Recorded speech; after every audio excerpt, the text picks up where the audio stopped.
اگر ایک شخص کرسچن ہے تو وہ میرے نبی کو دجال سمجھ رہا ہے، لیکن مجھے قرآن اجازت دے رہا ہے کہ میں اس کی عورت کے ساتھ شادی کر سکتا ہوں اگر وہ کسی کرسچن کی بیٹی ہے۔ سورۃ المائدہ کی آیت نمبر 5۔ کس عورت کے ساتھ جو میرے نبی کو دجال سمجھتی ہے، اور اللہ مجھے اجازت دے رہا ہے کہ ان کی عورتوں سے تم نکاح کر سکتے ہو۔ سر، عیسائیوں کے یہاں محمد صلی اللہ علیہ وسلم کے بارے میں ایسا عقیدہ پایا جاتا ہے؟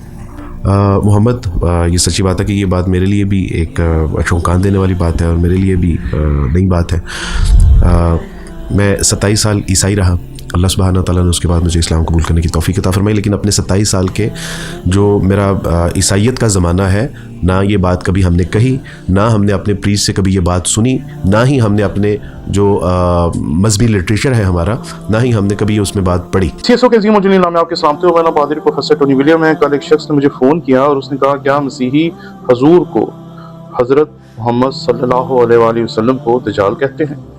میں اس کی یہ بات سن کر ڈر گیا، کیونکہ یہ بات سچ مچ ہی میرے لیے کسی دھچکے سے کم نہیں تھی۔ تو میں نے اسے کہا نہیں، ایسا ہرگز نہیں ہو سکتا۔ میں نے آج تک اپنی زندگی میں کسی مسیحی کتاب میں کسی مسیحی شخص کو، کسی استاد کو، کسی کو بھی ایسی کوئی بات کہتے ہوئے نہیں سنی۔ اس شخص نے کہا کہ نہیں، ایک ہمارے استاد ہیں بہت بڑے جن کا نام ہے انجینئر محمد علی مرزا صاحب، انہوں نے کہا ہے کہ جو اہل کتاب ہیں وہ حضور کو دجال کہتے ہیں۔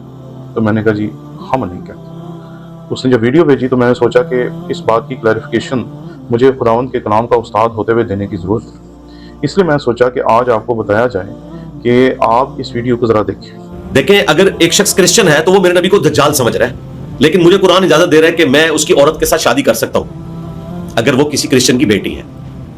سورۃ المائدہ کی آیت نمبر 5 میں کس عورت کے ساتھ جو میرے نبی کو دجال سمجھتی ہے؟ اس میں وہ کہہ رہے ہیں کہ جو مسیحی ہیں وہ حضور کو دجال کہتے ہیں، حالانکہ میں نے اپنی زندگی میں آج تک نہ کسی کتاب میں پڑھا ہے اور نہ ہی یہ ہماری کسی بھی کتاب میں لکھا ہے۔